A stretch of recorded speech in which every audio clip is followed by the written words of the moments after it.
Good morning, Shabbat Shalom, and welcome to United Israel World Union. This is our Sabbath morning scripture study coming to you live from St. Francisville, Louisiana. Thank you so very much for joining us. I did want to mention this morning a prayer request that I got last night. Many of you know Glenn Chatterton. Glenn is a good friend of many of ours. He played music for us for years and years here before our Sabbath service. And he is presently living with his wife in Michigan. But he called me because he has a nephew, about 40 years old, who is going through some very serious health concerns associated with COVID. As I understand it, he had a heart attack and is now waiting on the proper, whatever it is the doctors determine, and it sounds like he needs a transplant. So keep Micah in your prayers, and I would appreciate that very much. So I know we have other prayer requests. Many of those are communicated on our Facebook group page. So I know Jodell and others do a great job of keeping us up to date on those prayer requests. I don't know, but people reach out to Jodell. She's made herself available to that. I'm not volunteering her for that. I think she did that herself. Either that or people think she's more receptive than I am. I don't know. But at any rate, reach out to one of us or both of us. Let us know you have your prayer needs, and we communicate very closely on those things and would be happy to keep those updates posted on the Facebook group page. I know some of you don't use Facebook, so please, if you have prayer requests, send them to me and I can email out to several others who've asked to be kept in the loop for certain prayers and so forth. Okay, so we are working through the text of the Pentateuch. We're in Genesis. We're in the patriarchal narratives, and we're working through week by week according to the annual cycle of readings, but we're also following another division or grouping of the text that's slightly under that's maybe more foundational to the makeup of the text of Genesis, in a series of textual groupings that are headed with the phrase Eli Toledot. Eli Toledot. These are the bringings forth, Dr. Tabor translates, which is a very good definition. Because the bringings forth, we're talking about birth, basically, but birth can mean more than just the bringing forth of another human life. It could be the bringings forth of other things and so forth. We'll get into that a little bit more. But each of, for instance, these Eli Toledot, as we've covered in several previous classes, we have one early in the book of Genesis. These are the bringings forths of the skies and the land. And then we get into these familial, these family. These are the generations of the bringings forth of Adam and all the way through. We're presently in a section of text, one of these Eli Toledot sections. This one that we're working in presently is Eli Toledot Isaac. These are the bringings forth of Isaac, and that begins in chapter 25, verse 19, with Torah portion, according to the annual cycle of reading, Torah portion Toledot. We covered that last week, Genesis 25, 19. Now, the one that we are in now runs all the way through. These are the bringings forth of Isaac, runs all the way through chapter 35, and then Genesis 36 begins a new one. So I'm just going to show you the beginning of the next one, just so I can frame up the material that I'm going to cover today. If you notice in Genesis 36:1, it says, Ve'ele Toledot Esau. These are the bringings forth of Esau. All right? Look down at verse 9.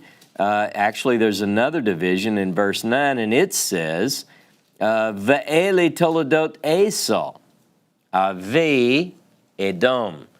These are the bringings forth of Esau, the father of Edom. So we get into, once we conclude with these are the bringings forth of Isaac, we move into Esau. Now, we get to one that's called Jacob. Go with me to Genesis 37. Genesis 37 and verse 2. And the Hebrew says in verse 2, Ele toledot Yaakov. These are the brings forth of Jacob. Now, that's all the way in chapter 37 of Genesis, but we're already talking about Jacob. We've been talking about Jacob since chapter 25 and verse 19 and following, where Rivka, the woman of Isaac, brings forth twins. And these twins are it's the kickoff point for these are the brings forth of Isaac. You have two twins. They're totally different. Generally, you think about twins. I have people in the room who have twins. And I always wanted twins, by the way. Bridget, she did not so much want twins. We had 6 kids. I always felt like if we had twins, that would just be the greatest thing. And she said, yeah, because you get to go to work and I don't. And so that's why you think that way. But anyway, these twins are presented by the writer as being so different. The contrast is pointed out, not only in their physical appearance. Esau is hairy. It says that he's red and hairy. And then Jacob, we read, is smooth. But they're different in a lot of other ways, and the writer makes that point clear as we work through the text of the biblical narrative. The writer wants to show us that contrast. Now, last week, Jacob, sounds like an ongoing series, right? Last week, our hero Jacob, in what I would say is he's acquired the birthright and the blessing in maybe through some questionable means, okay? Deception, trickery are the ideas that come forward when I think about what just took place with Yaakov. And look, I've cautioned people about this. Don't jump up to defend Jacob. I know we want our biblical heroes to be perfect, and I don't know why, but a lot of times people want to say, well, he's only bringing about what God intended, so no, he's being deceptive to his father. Now, the text the writer wants you to know that, because he's going to pay for that. He's going to learn valuable lessons. If we go in and we defend our characters, we don't get the value of the lesson that the writer wants us to get. So don't do that. But it's through the devices of his mother that all of this takes place. So we have Rivka, who's guiding things, and let's go ahead and say it, she is bringing to pass what she feels like God wants her to do. Now, why does she step in and orchestrate this whole unfolding thing about the blessing? Because when they were babies, when they were in her womb, she heard some words that she understood to mean the elder will serve the younger. Now, last week I brought up that the Hebrew is a little bit ambiguous. It can mean either way. But Rivka heard, the elder will serve the younger. So you know what? She's going to make sure that that's what happens. I'm not criticizing, I'm just drawing out the point. Now, because of this, Esau wants to kill his brother Jacob. And Jacob has to flee. Now, Rivka is behind this as well. She goes, Genesis chapter 27 and verse 43, I'm not going to read it to you right now, we'll get to this in a little bit. She hears the word that Esau is going to let the mourning period of his father pass. And by the way, Esau, you got some time to wait, because Isaac is not going to die until he's 180. We've got a long time. So, but sometimes time heals. Sometimes it takes a while. But when she hears that Esau wants to kill Jacob, she tells Jacob, you have to flee. She wants him to flee to go to the land of Aram Naharaim. Now, I have the map up again. So we're going to be talking a little bit about geography. We're going to talk about geography according to the text, and we're going to point out some things that you may, and I may, have misunderstood. We're going to look at things pretty closely today, so I hope you're ready.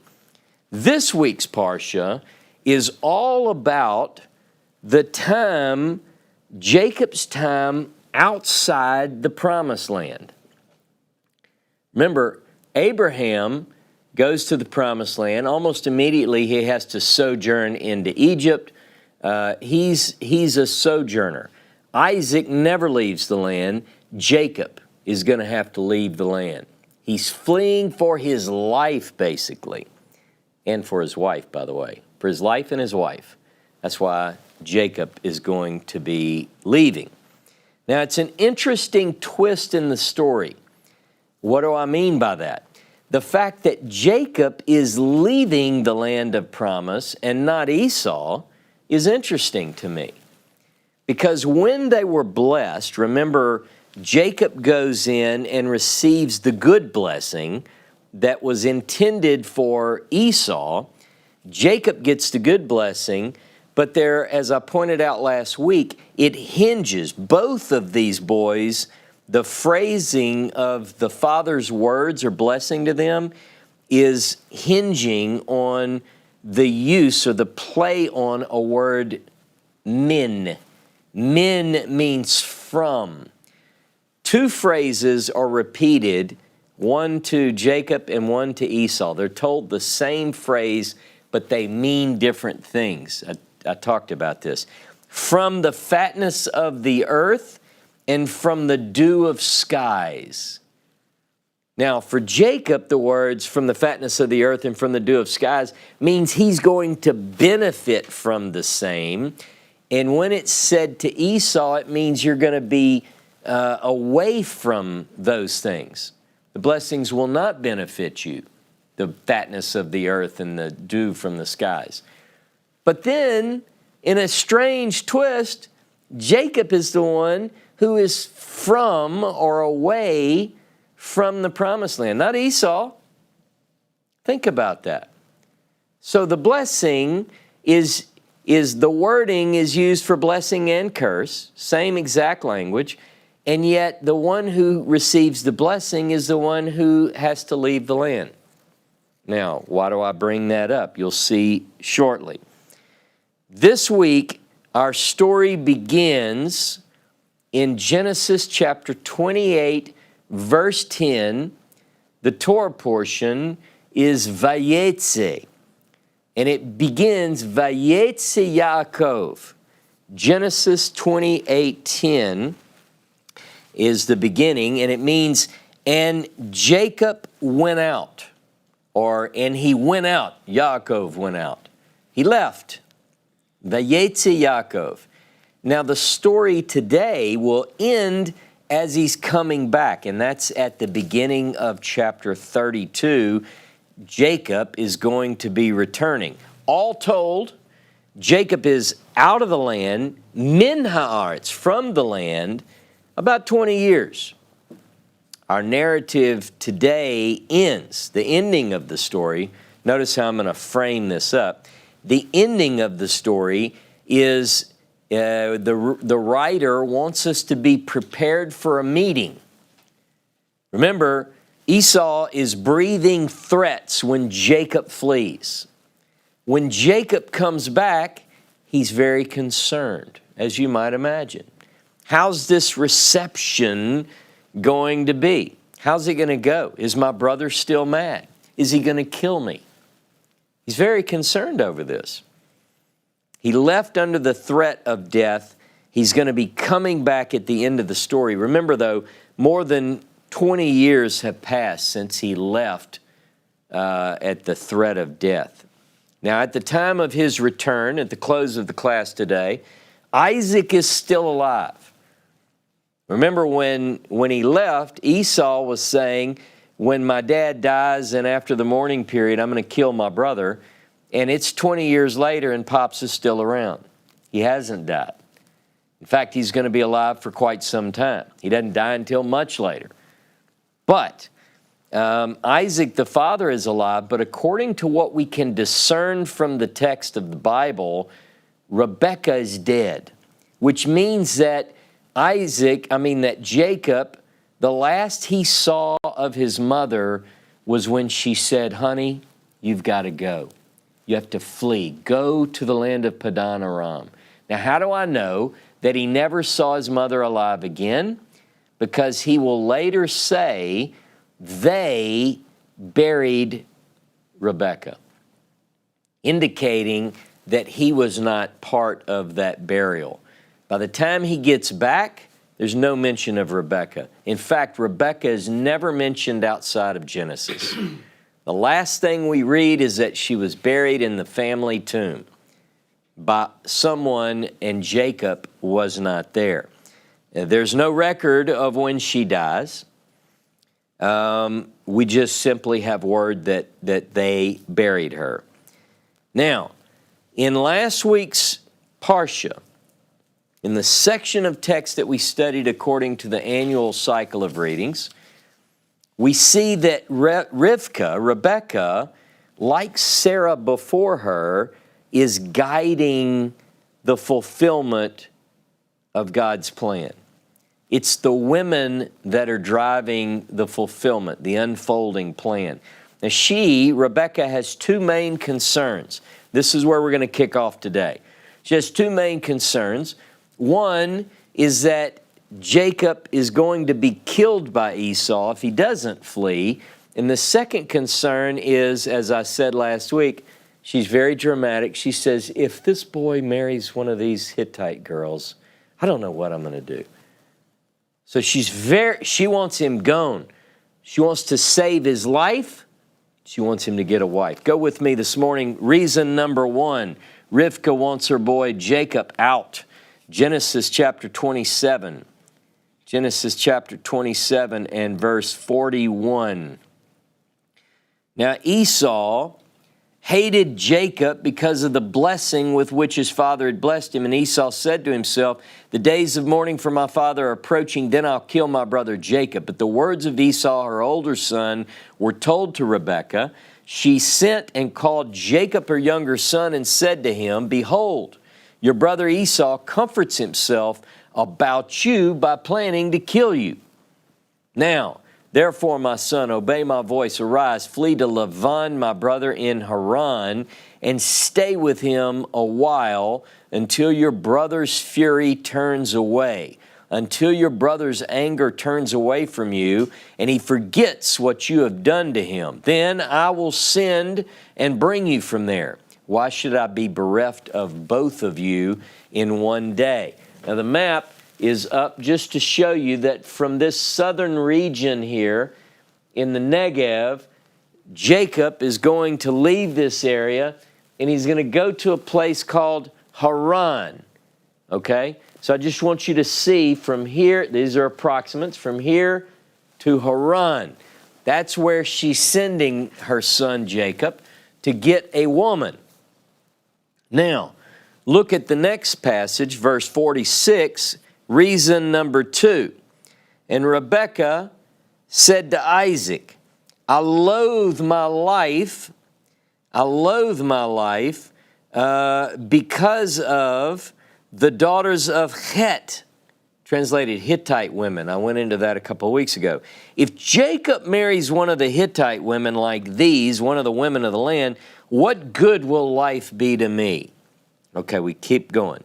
Then Isaac called Jacob and blessed him and directed him, you must not take a wife from the Canaanite women. Arise, go to Padan Aram, to the house of Bethuel, your mother's father, and take as your wife from there one of the daughters of Laban, your mother's brother. God Almighty, El Shaddai, bless you and make you fruitful and multiply you, that you may become a company of peoples. May He give the blessing of Abraham to you and to your offspring with you, that you may take possession of the land of your sojournings that God gave to Abraham. Then Isaac sent Jacob away, and he went to Padan Aram to Laban, the son of Bethuel the Aramean, the brother of Rebekah, Jacob and Esau's mother. Okay, so from the passages that I just read, two reasons already stated that Jacob is fleeing. Remember the word flee. Today's class is called Jacob's flight. Now, just like any flight, you're going to have a departure and a return.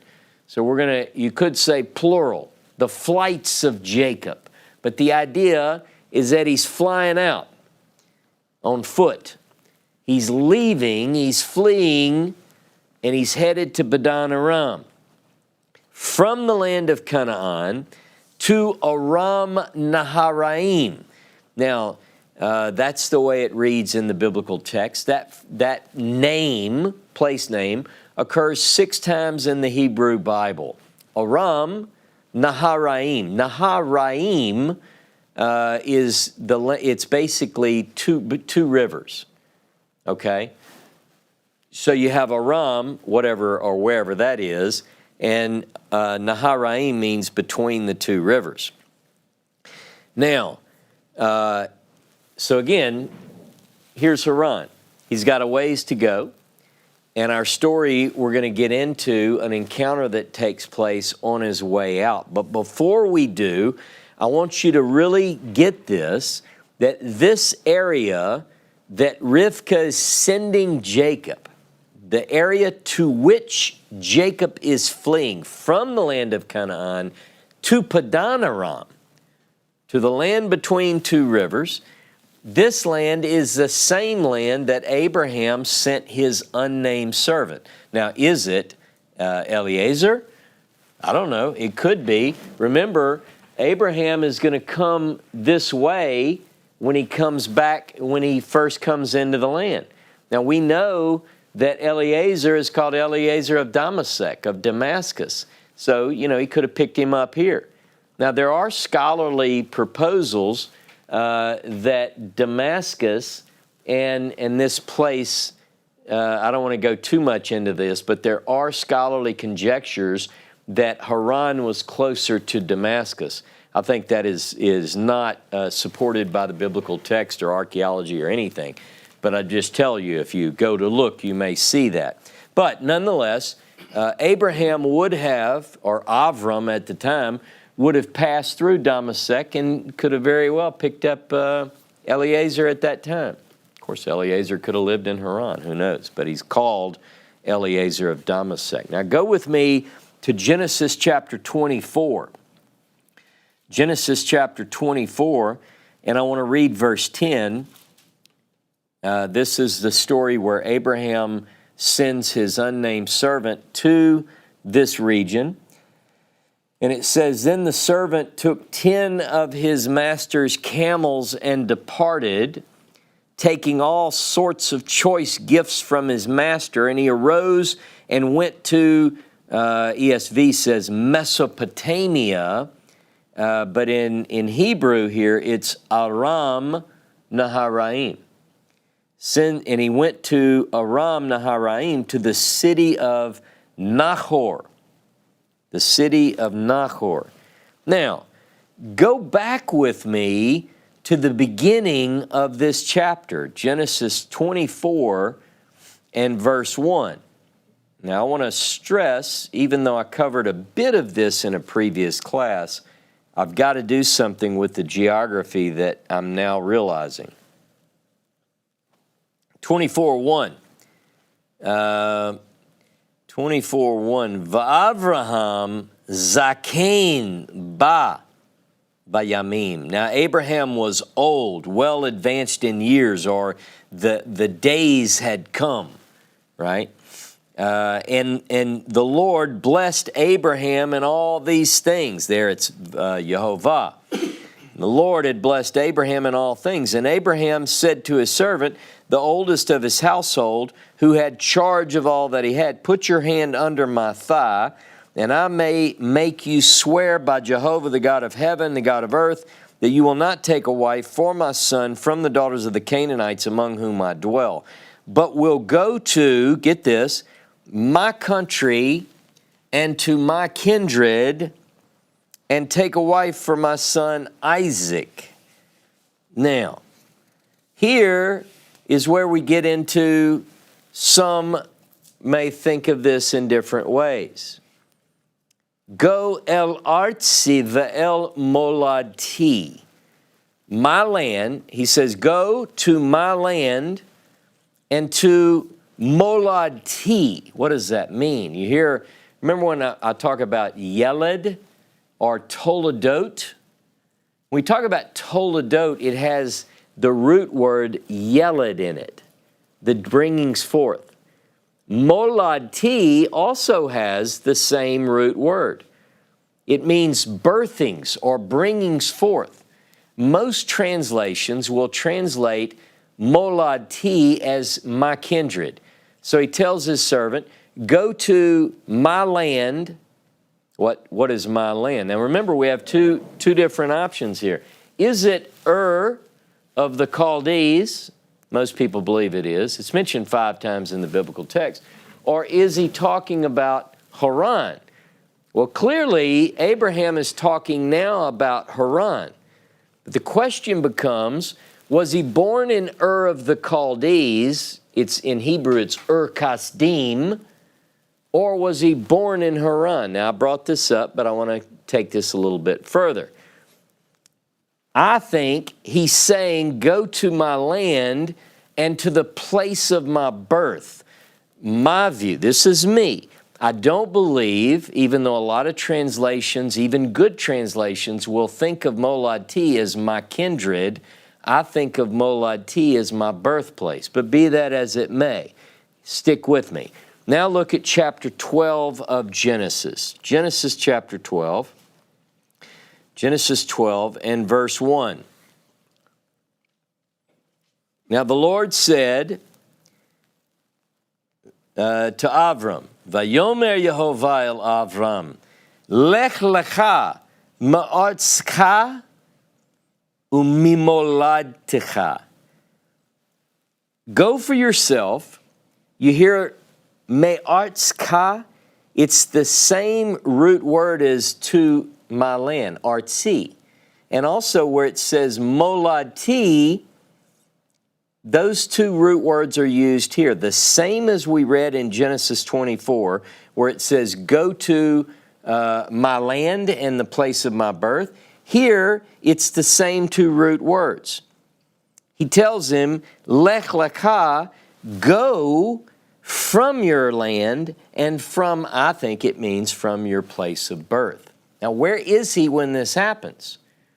Now, chronologically, according to the text, if you look at the text, it's clearly he's already in Haran. In fact, look down at verse 4. So Abram went as the Lord had told him, and Lot went with him. Abram was 75 years old when he departed from Haran. So he's not, in Genesis 12, when he hears Lech Lecha, go from your place, your land, and your father's house, and your birthplace, and all that, he's not in of the Chaldees. Look at the text. He's here. He's here. And you say, what difference does it make? You're straining at a gnat and swallowing a camel. I don't believe so. Stick with me. Okay. So when we read in the Bible, there are 5 places where Kasdim, translated of the Chaldees, is mentioned. Genesis 11:28, Genesis 11:31, Genesis 15, verse 7, and Nehemiah chapter 9, verse 7. Those 4 passages 5 times use Kasdim, of the Chaldees. In Genesis 11:27 through 32, that text, that section of text, has Abram and the family arriving in Haran, Padan Haraim, from Kasdim. All right? So you go, well, there's a conflict there, but I think we can work through this. It's interesting that this story has Haran in it as well. Remember, Abram, as far as we know, according to these stories as they pass down, Abram has two brothers that we know, Nahor and Haran. Haran, interesting. Haran is the name of the place that we're going to be dealing with today. And it says that Haran dies in Ur. Here? Is that what we're talking about? Or is it Haran dies in Ur? Is there an Ur there? Or is this the only Ur? Turns out there might be more than one Ur. Go. This is the call. Lech lecha. Go from your native land. From Ur or from Haran? This is important to get it straight. Where is the Artsi? Where is my land? And where is my Molad-ti? Where is Molad-ti? Where is my birthplace? The land of my kindred. Let the record show that Avram is told to leave his land and his birthplace, and he leaves Haran. Okay? We get that in Genesis chapter 12. Let the record also show that when Avram sends his servant for a woman for Isaac, he sends him to Aram Naharaim, to Haran, to his land and his birthplace. He goes to Haran. My land, my birthplace. Now, the Hebrew Bible can distinguish between the place of one's birth and the place of a sojourner. So like if I'm not in my birthplace, if I go somewhere else, if I set up my house and my home someplace else, I'm sojourning in a different place. When Avram is in the land of Canaan, and when he goes to Egypt and as he travels around, same with Jacob, by the way, he is sojourning. He's a stranger there. But you know what he's not called in Haran? A stranger, a sojourner. There's a reason for that. There is a confusion that comes in later that I'm going to show you as we work through the material today. Now, once again, in the patriarchal narratives, it is to this land here, between the two rivers, but here that we're talking. This is Aram Naharaim. Aram Naharaim. By the way, if you want to find this on a modern map, find Turkey. I'm really into this right now. You know, I'm looking at modern geopolitical maps of the world today, and I'm looking at the biblical narrative, and I'm thinking. So you really want to get down to it today. All the women, perhaps the patriarchs and the matriarchs, and all of Israel's children, with the exception of Benjamin, are Turks. I mean, if you think about it. And you know, I texted a group of my friends last night. I said, man, I really need to go to Turkey. Well, it turns out between COVID and Erdogan, it's not the best place to go right now. A little bit of terrorism going on. And, you know, other than that, I mean, I'll still go if I could go. But we have to think about the birthplace, the origin. It's technically, biblically, the story doesn't begin here. This is the land of Canaan. Canaanites dwell here. Hittites, Perizzites, Jebusites, you know, all the ites, they're here. That's not the Israelites. The patriarchs come from Aram Naharaim. They're transplants, if you will. In fact, I know some people think of Hebrew as a way to indicate a descendant of Eber that's only mentioned just a blip as you roll through the genealogical tables, but it clearly, to me, indicates the people who crossed over. Hebrew is Ivri.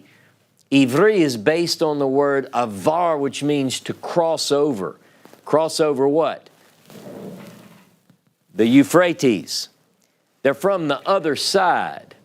Bavar. They're from the other side of the tracks, the other side of the river, you might say. So once again, it's this place called Aram Naharaim that we're dealing with when we talk about the land of a specially chosen family.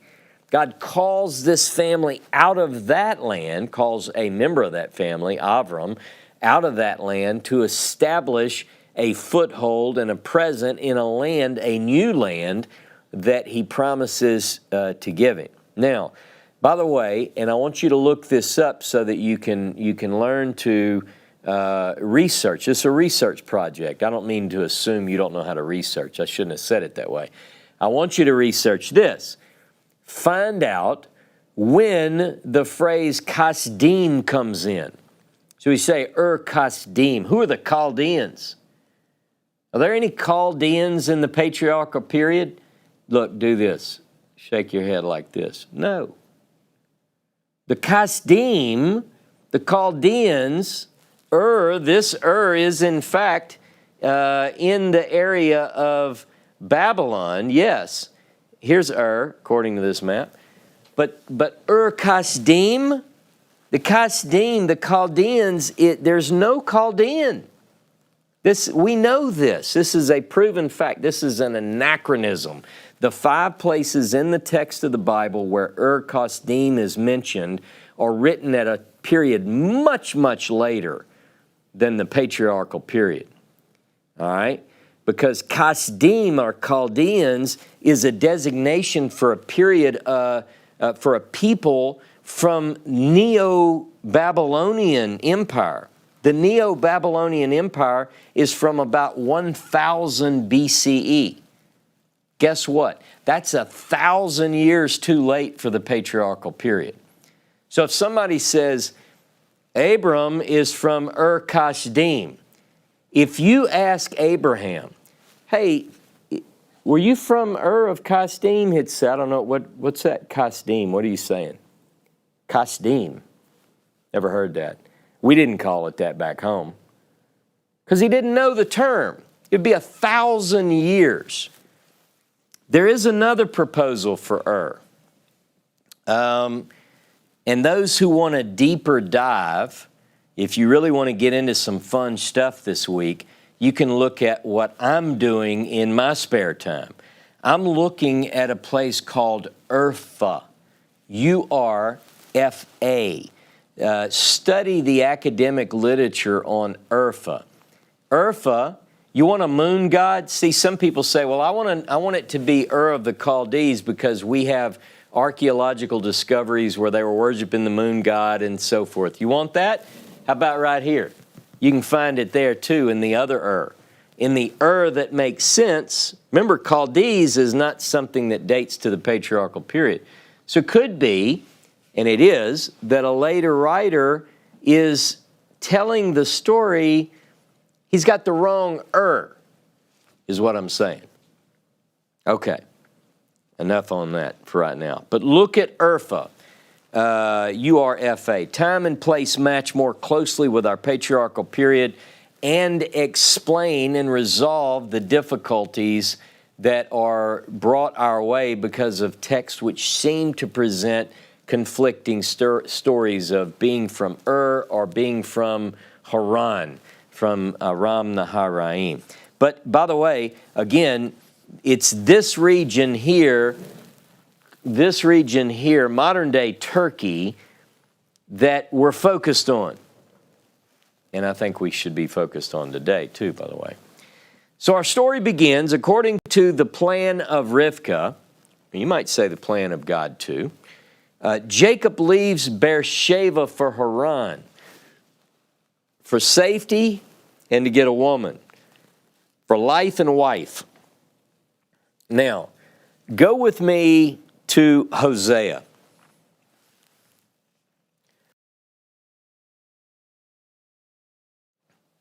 Hosea chapter 12. Now, Hosea, by the way, most of you know this, and if you don't, you can read this in the opening words of Hosea.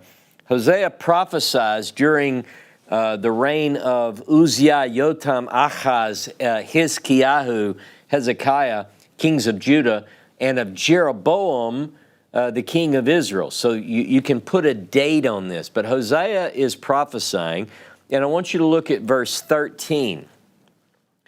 It says, Vayivrak Yaakov Sedei Aram.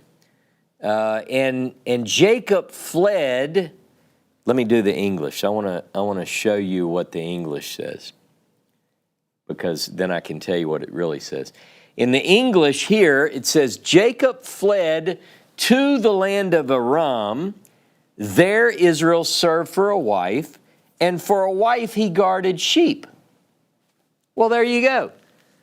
Look, it says he fled to Aram, and there he served for a wife, and for a wife he kept sheep. And you say, well, that fits perfectly. That's exactly what it says. It's not exactly what it says.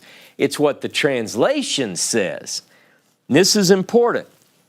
It's generally understood to fit the scenario that we're talking about today on the way into Aram, right? Jacob fled to Aram, right? And it says there he served for a woman, and for a woman he kept sheep. Well, that's kind of what happened. You go, yeah, that's the story. Okay, I just found this last night. The Hebrew here in Hosea 12, verse 13, does not say he fled to Aram. All right? Doesn't say that he served for a wife, and for a wife he kept sheep. By the way, sheep is not even in the Hebrew. This is how bad translations can get. Okay. It's with a woman, and with a woman he guarded. So it says he fled. Jacob was in the land of Aram, and he fled with women. That's what Hosea is telling us. So you go, wait a minute. No, he fled to Aram. We just saw that in Rebecca says, I need you to flee to Aram. And he does. He flees to Aram. But that's not what Hosea is talking about. And I just saw this last night. What he's saying is that Jacob, with a woman and with a woman, flees Aram. Now let me prove it to you. Look at verse 14. Chapter 12, verse 14, or 13 in the English. By a prophet, the Lord brought Israel up from Egypt, and by a prophet he was guarded. Now, how does that prove my point? This is what we call Hebrew parallelism. It says, Jacob fled Aram with a woman and a woman he guarded. It says he's talking about Jacob leaving a place of trouble. And the parallel verse under it says Jacob, or Israel, was brought out of Egypt. And notice it uses guarded too, you see? So they're saying the same thing. Jacob and Israel left a place of trouble, and they were guarded. They were protected. Now, this Hebrew parallelism is often missed. I want you to go with me to chapter 31 of Genesis. Genesis 31. And let's see where we want to go. Look at verse 17. Genesis 31:17. So Jacob arose and set his sons and his wives on camels. He drove away all his livestock, all his property that he had gained, the livestock in his possession that he had acquired in Padan Aram, to go to the land of Canaan to his father Isaac. Laban had gone to shear his sheep, and Rachel stole her father's household gods, teraphim. And Jacob tricked Laban the Aramean by not telling him that he intended to flee. You hear there? Jacob is fleeing. He's in Aram. He fled. There it is again. And all that he had, with all that he had, and arose and crossed the Euphrates and set his face toward the hill country of Gilead. Look, when he comes back, if in your mind, if you had him running through here and scooting through this chute here in the Phoenicia, that's not the way he goes home. By the way, this is an ancient trade route. He's going to go here, and Gilead is east of, it's Transjordan. So when he comes from Haran, he's fleeing Laban. He's going to come on this side, the land of Gilead. Now, verse 32, 31:22, when it was told Laban on the third day that Jacob had fled, he takes his kinsman, pursues him, and so forth. Okay.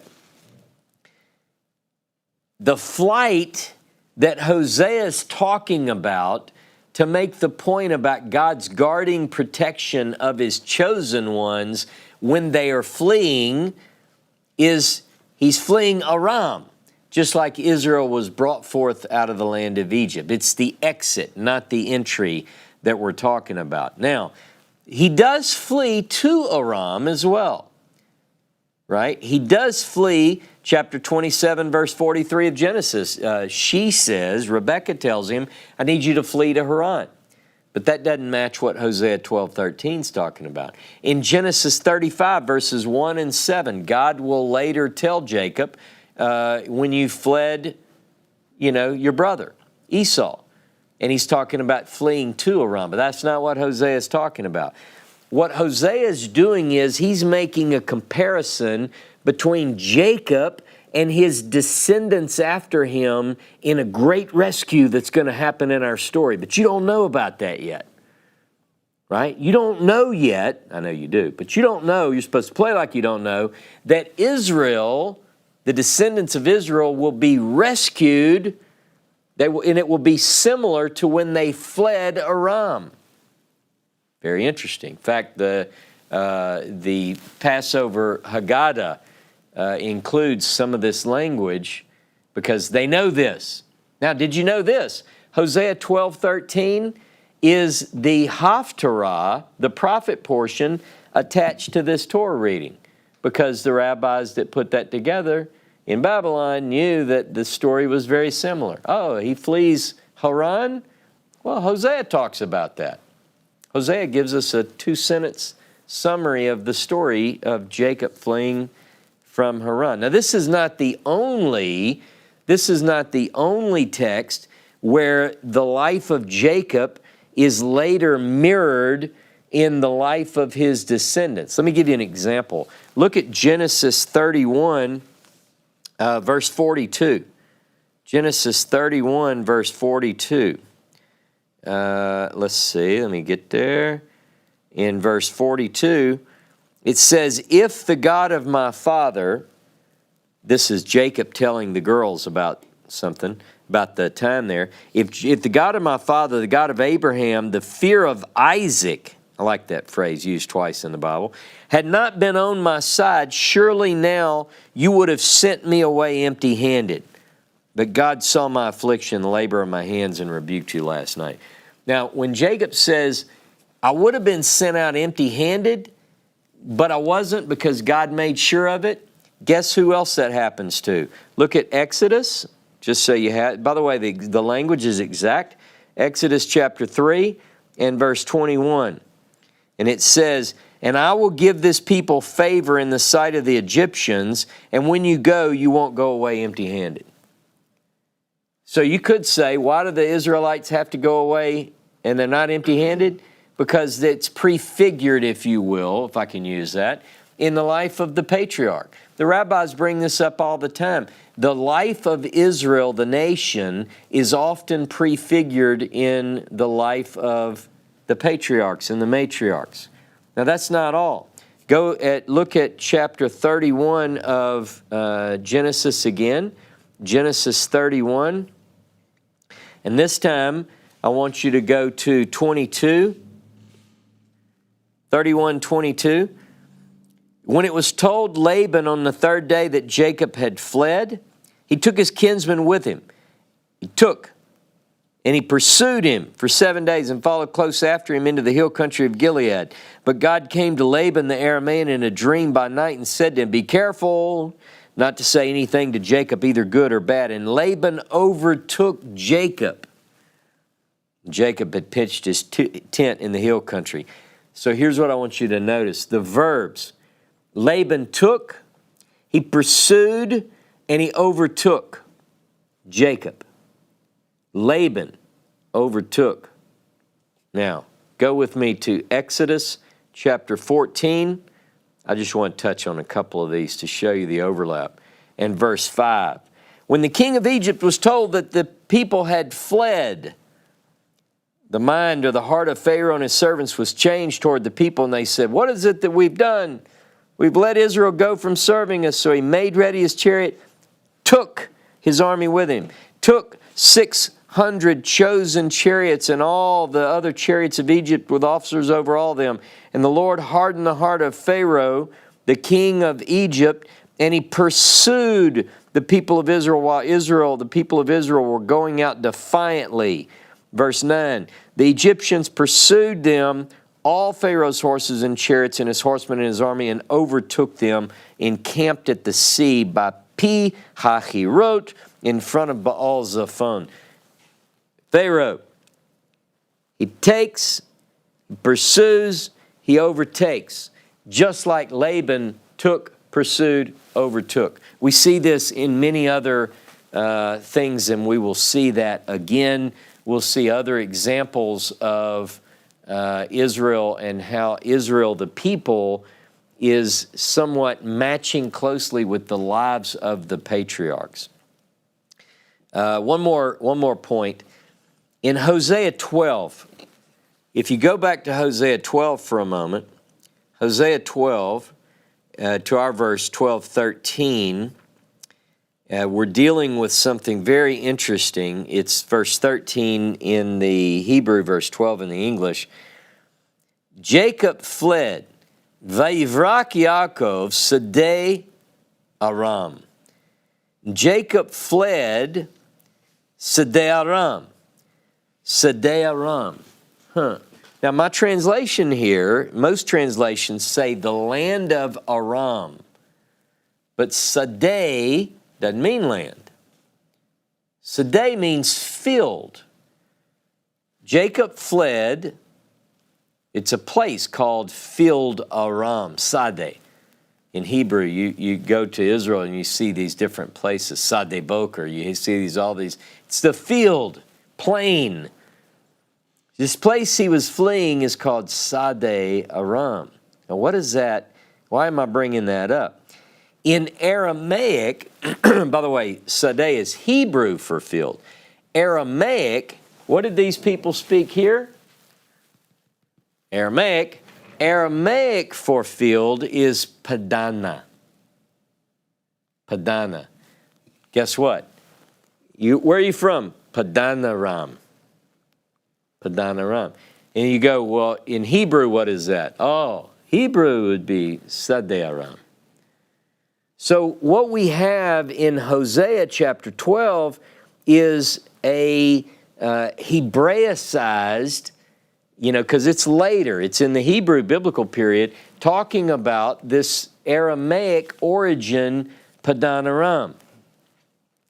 Jacob spends about 20 years in Padan Aram. I'm going to go through a lot of passages just to cover a few points. Go to Genesis 31, 38. These 20 years, this is Jacob speaking, I have been with you, your ewes and your female goats. And by the way, that's a play on Rachel and Leah, by the way, because the Hebrew words for ewes and goats, it's a play off of their names, Rachel and Leah. So he's basically saying, I've been with you and your girls here haven't miscarried. Now he's clearly talking at one level about the goats and the sheep, but he's also talking about his girls, the women, Rachel and Leah. Check the Hebrew out. I'm not sure women want to be called goats anymore, but that used to be the thing. Some of you, I tell Bridget this all the time, that your hair is like the hair of a goat.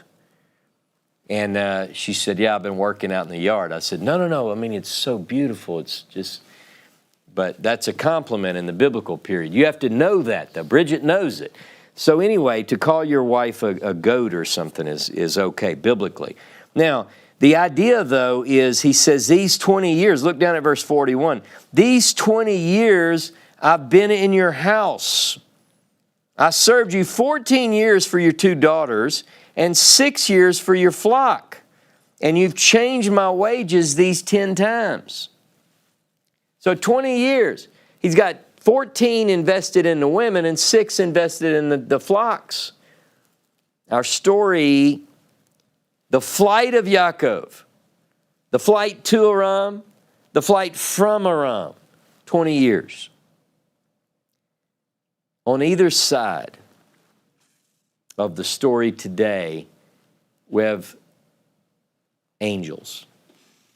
The accompaniment of angels. Now in Hebrew it's malakim, and some people always try to take away the spiritual, and they go, well, you know, and really, malak is sometimes translated angel. It really means messenger. But there's no need in the biblical world to always take away the otherworldly aspect, because we do have angels in that sense, messengers, malakim. So I'm going to look at the end of the story first. Go with me to Genesis 32. This is the close of the story, Genesis 32. And let's look at verse 2, Genesis 32. Jacob went on his way, and the angels of God met him. And when Jacob saw them, he said, this is God's camp. So he called the name of that place Mahanaim. Mahanaim. So it's God's place. There's angels there. That's the close of the story. Look, there's something about Jacob and these angels. Now, I want you to go with me to Genesis 48. Genesis 48:16. Now in 48:16, let's look at verse 15. This is when Jacob blesses Joseph. Notice he says, and he blessed Joseph and said, the God before whom my fathers Abraham and Isaac walked, the God who has been my shepherd all my life long to this day, the angel who has redeemed me from all evil, bless the boys. The angel who has redeemed me, he's giving credit of his redemption to a malak. Now keep that in mind, because we're not finished with the malak. We've got a lot to do as we work through the Pentateuch about the malak, but today is not that day. Now, go with me to Genesis 28. Genesis 28, this is the beginning of our story, and let's begin in verse 10. Genesis 28:10. And Jacob left Beersheba and went to Haran, and he came to a certain place and stayed there that night before the sun had set, taking one of the stones of the place, and he put it under his head and lay down in that place to sleep. And he dreamed, and behold, there was a ladder, a sulam in Hebrew, set up on the earth. The top of it reached to heaven, and behold, the angels, the malakim, the angels of God, the malachei Elohim, were ascending and descending on it, and behold, the Lord, Jehovah, stood above it and said, Ani Yehovah, I am the God of your father, God of Isaac. The land on which you lie, I will give to you and to your offspring after you. Your offspring shall be like the dust of the earth, and you shall spread abroad to the west and to the east and to the north and to the south. And in you and your offspring shall all the families of the earth be blessed. Behold, I am with you and will keep you wherever you go and will bring you back to this land. For I will not leave you until I've done that which I promised you. God tells Jacob in this dream, it is a dream, I'm going to go, not only am I going to be with you to protect you, to guard you, remember Hosea 12, but he says, I'm going to go with you, be with you, and bring you back. Now that's a pretty comforting word from the God of all creation. Jacob is informed in this dream that he will be the one who brings about the plan. that it's going to be worked through Jacob and through his sons. A plan that's going to be worked through his seed. He gets the same promises, slightly differently worded, than his father and his father's father. Your descendants will be spread abroad. Now I'm going to come back to this, but that reminds me of Isaiah 54. We'll talk about that in a little bit. God promises to be with him, to go with him, to bring him back to this land. Look at Psalm 121. This is, I always think about Psalm 121 when I think of Genesis 28. Psalm 121, what's it about? You know it? Many of you know it. I lift up my eyes to the hills. From where does my help come from? My help comes from Jehovah who made heaven and earth. He will not let your foot be moved. He who keeps you will not slumber. Behold, he who keeps Israel will neither slumber nor sleep. The Lord is your keeper. The Lord is your shade on your right. The sun will not strike you by day, nor the moon by night. The Lord will keep you from all evil. He'll guard. This is guard, by the way. Guard, guard, guard. He will guard you from evil. He will guard your life. Jehovah will guard your going out and your coming in from this time forth and evermore. So he's guarded. It's a promise. It's divine protection. Jacob wakes up from this dream. Genesis 28. Go back there. Genesis 28 in verse 16. And he says, Jacob awoke from his sleep and said, surely Jehovah's in this place, and I didn't know it. He was afraid and said, how awesome is this place? There is none other. This is none other than the house of God, and this is the gate of heaven. So early in the morning, Jacob took up the stone that he had put under his head and set it up for a pillar and poured oil on top of it.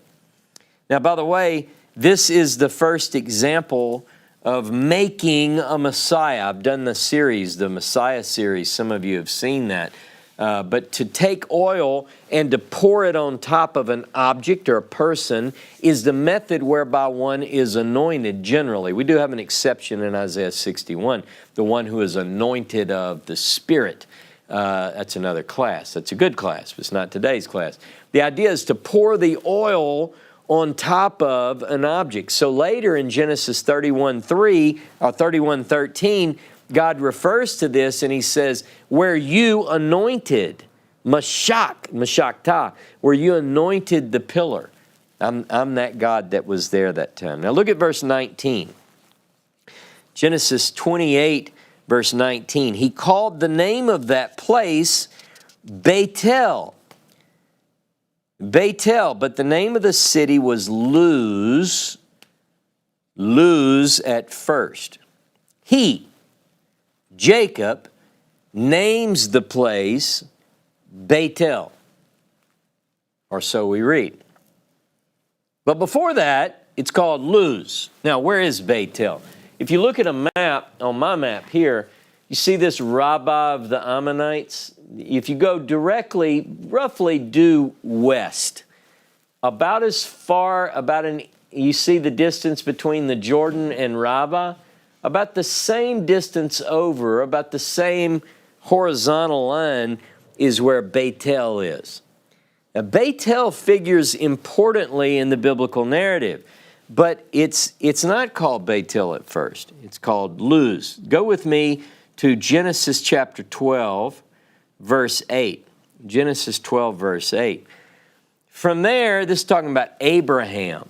From there he moved to the hill country on the east of Bethel and pitched his tent, with Bethel on the west and Ai on the east. There he built an altar to the Lord and called upon the name of the Lord. Now, a couple of points. According to Exodus 6:2, the Lord wasn't known as the Lord. Jehovah wasn't known until later. But here the word Lord comes in, but also Bethel.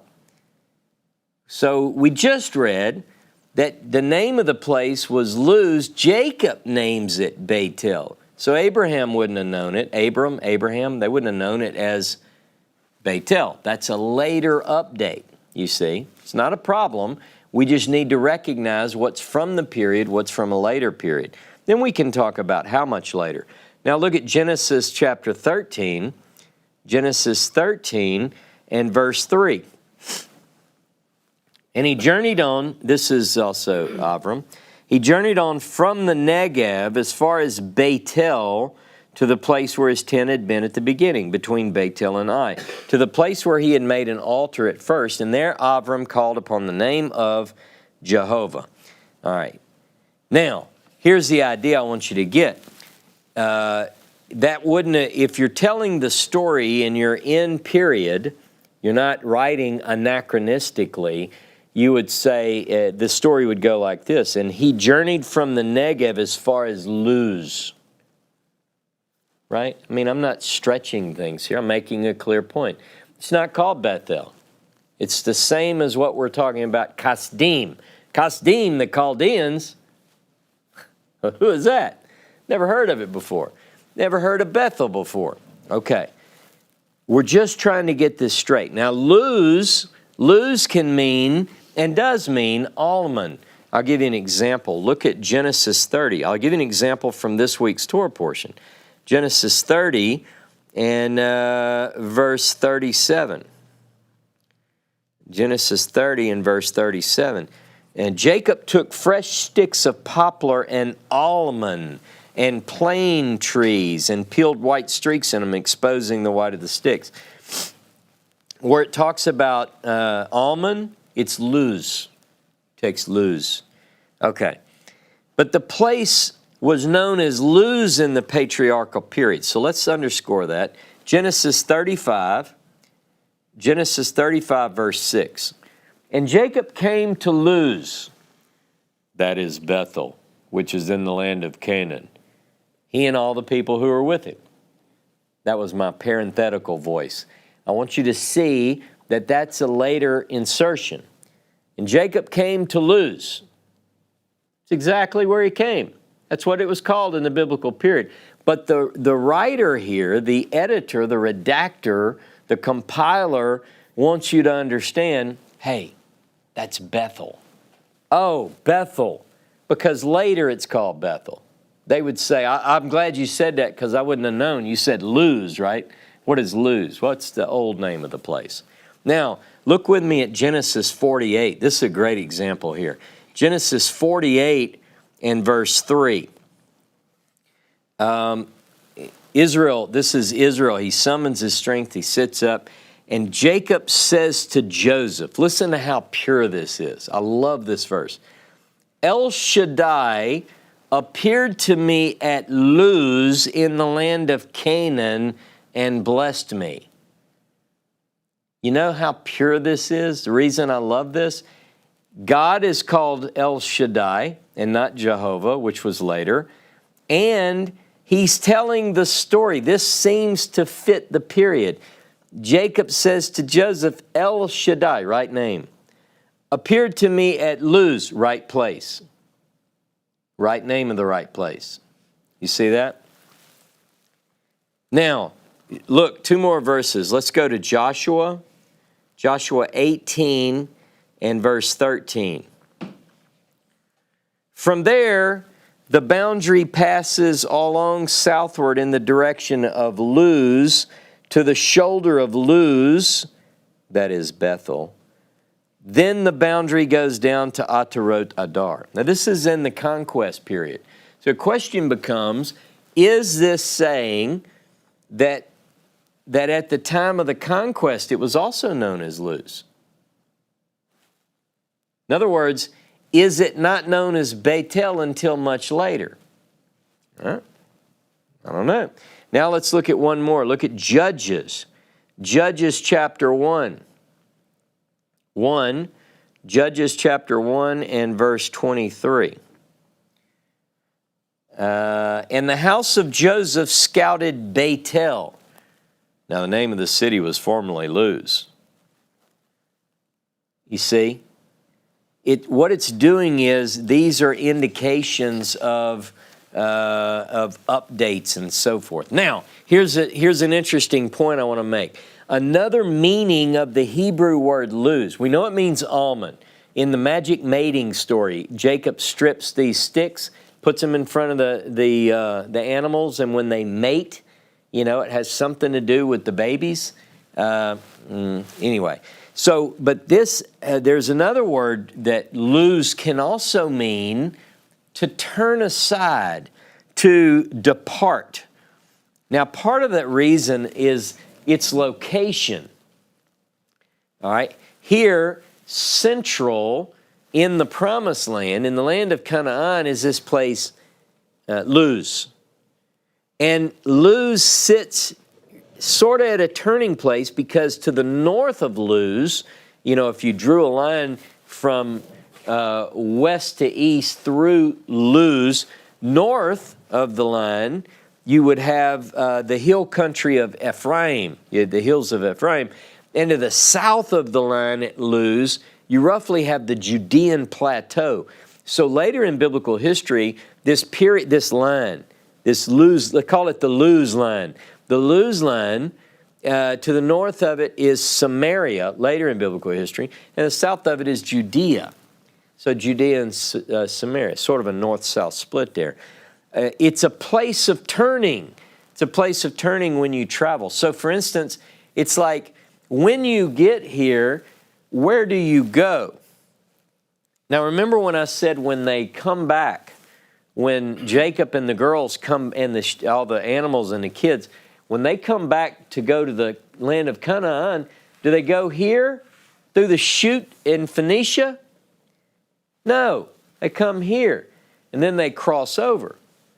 Now, could it be, now I know my friend Daniel Wright, who is big in geography, we're going to have to talk about this, but is it that at Luz you turn? You turn, like you tell somebody directions, you're like, okay, you go to Luz, oh, you want me to turn? Yeah, Luz, you're going to turn, and then you're going to cross over the Jordan, and then you're going to go up through Gilead. All right, these are ideas that I have when I think about what does it mean. What does Luz mean to turn aside or to depart? I think it has to do, this place had to do with anciently, this was part of the route. This is like Turning Town. You take a right in Turning Town and you head across. Now, because of its meaning, Luz, turn, it also later, this turning and departing took on a different sense, a spiritual sense, because Bethel, when Bethel is really known as Bethel, later, much later in biblical history, it's a place where people depart from the path. So the word Bethel comes to be associated with, figuratively, with devious, crafty, crookedness, and our story of Jacob also has those same things, right? Jacob the chosen arrives in the ancestral home place where he meets his match. I'm not talking about Rachel. I'm not talking about Leah. I'm talking about Laban. Laban is his match. Now, I love the story. I've got to move quickly, but when this story unfolds, we see that Jacob, this is the first person Jacob's ever run into that's like him. He's good. He's real good. And I'll show some of that. So like the servant in Abraham's experience, Jacob too almost immediately meets with the woman that he's supposed to meet with. Genesis chapter 29, verse 6 and verse 9. You know, he arrives at this well, which is centrally located. It's probably easy to find when you get to Haran. And he asked some people, is this the place? You know, and they said, yeah, in fact. He said, do you know this family? He said, yes, in fact, Rachel is coming. And he sees Rachel, and you know the story. All these women in this region, according to the Bible, this is where the beautiful women are, the ones that look like they have hair of goats and stuff. So this land of the women, this is where you go, to Turkey. Joseph sees her, and then they meet up, and he tells her the story of whatever he tells her. And then they go to meet the brother to Laban, to the brother of Rebecca. He tells the story again. Now, I don't know what all he tells him. I don't know if he just tells about the meeting, or if he says, here's why I'm here. I was fleeing my brother. I got the blessing and the birthright. But whatever the case, one thing that's interesting is that Jacob says, you are bone of my bone and flesh of my flesh. Now, I think if he knew what Jacob did to get the blessing and the birthright, he'd have said, that's good. That's good. I can appreciate that. Because that's the way Laban is. Laban's just like him. In fact, we see that pretty quickly. Jacob wants to marry Rachel. Rachel's the younger. And he says, yes, you can marry her. But at the wedding that night, he slides in Leah. And Jacob sleeps with Leah and then finds out in the morning that he's not with Rachel. You know the story. So he goes back. I mean, there are a lot of, you know this part of the story. So he goes back and he's complaining. Now, the interesting thing is Laban's response brings home that this is part of Jacob's learning. This is a life lesson to Jacob. You know what he tells him? He realizes, Jacob has to realize that this is recompense for pretending to be his brother. You want to pretend to be Esau? Well, I'm going to pretend that Leah is Rachel. Now, how do I know that it's you reap what you sow? Jacob's learning this because here's what Laban tells him. Here in this place, look at Genesis 29. Genesis 29, listen to the wording. Verse 26. Laban said, it is not done so in our country to give the younger before the firstborn. That had to sting. It's almost like whether Laban knows what happened back in Canaan or not, it's almost like Laban says, look, I don't know about where you come from, but here in the home country, in the motherland, in the birthplace, in nativity land of the patriarchs and the matriarchs, we don't give the younger before the elder. Or it doesn't say younger before the elder. It says the younger before the firstborn. So he works it out with Laban that he can have both. He's got to fulfill the week with Leah, then he can have Rachel as well, and he has to serve another 7 years. So he's learning valuable life lessons with Uncle Laban. Laban puts it on him. Pretty tough. And one of the things that's interesting, though, that we find out in the story, Sarah, Genesis 11:30, is barren. God wants to use Sarah. He's going to bring the promised seed through Sarah. She's barren. God has to intervene. Rebecca was barren. Genesis chapter 25, verse 31. God wants to work the plan through Rebecca, but she's barren. God's got to perform a miracle, miraculous intervention to bring about his plan. Rachel, God wants to work through Rachel. Rachel's barren. Genesis chapter 29, verse 31. So God's got to intervene. Miraculous conception. He's got to work through a woman who was barren in order to bring the plan to pass. Miraculous birth, miraculous birth, miraculous birth. If it wasn't that way, it'd be a boring read. But these all play into the story. Now, by the way, I mentioned Isaiah 54. Go with me to Isaiah 54, please.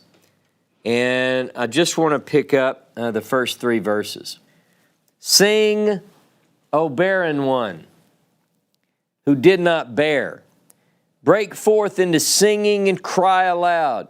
You who have not been in labor, for the children of the desolate one will be more than the children of her who is married, says Jehovah. Enlarge the place of your tent. Let the curtains of your habitations be stretched out. Do not hold back. Lengthen your cords. Strengthen your stakes.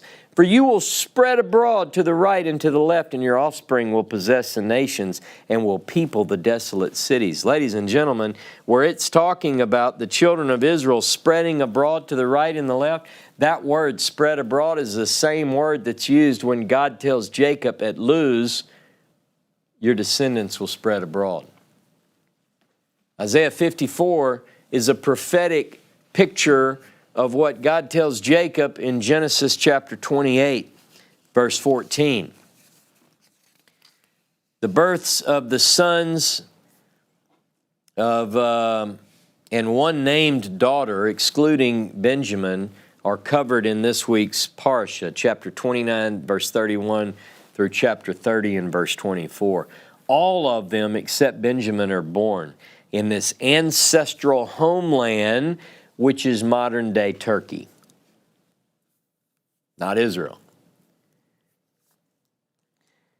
Someone once messaged me and said, your Torah teaching is not from God. It can't be from God because it's only from the land of Israel that true Torah teaching comes. And I said, that's interesting because the Torah, according to the Torah, was not written in the land of Israel. Ever think about that? So my point being, the children of Israel, the patriarchs and matriarchs, are not from the land of Israel either. They're not from the land of Canaan. They're Turks. On a modern map, anyway. After the birth of Joseph, Jacob requests to return. Genesis chapter 30, verse 25 and 26. But his departure is delayed. We have the story of the magical mating. The sticks are stripped and they're placed in front, and a sheep that has this, and the streaks and the spots, and the goats and the sheep, and the sticks are moved, the sticks are put back. And the bottom line is that Jacob grew rich. Genesis chapter 30, verse 43. Just like Isaac before him, Genesis chapter 26, verse 13 and 14. And Abraham before him in chapter 13 and verse 2. The God has got a plan. Well, I started to break into this prosperity gospel. He wants you to be rich too. No, but God is blessing the people through whom his plan will pass. Abraham is blessed. He's multiplied. He becomes great. Isaac is blessed. He becomes great. He's multiplied. Jacob, same thing. And Jacob gets the call to return in Genesis chapter 31 and verse 3. And he's told the plan, and then he tells the plan to the girls. Now, two things on their departure. The girls, there are two things that are stolen, I should say. In 31:19, we read that Rachel stole her father's gods, the teraphim. And Jacob doesn't know about it. In fact, he argues that nobody stole your stuff. But Jacob has a thief in the camp. Bottom line. And it's his beloved Rachel. We're going to talk more about that later. But Jacob stole something too, but the English doesn't bring it out. In chapter 31, verse 19, it says, Rachel stole the gods, but Jacob stole something even more important. It says he stole the heart of Laban. Now, as a father, as a grandfather, I could not imagine if one of my kids, a son-in-law, took my grandkids and just left in the middle of the night. I'd chase him down too. And they all know it. I mean, I can't imagine. Now, we can look at Laban and say, Laban's a trickster, Laban's this, Laban's that. Laban has a heart, and Jacob stole it.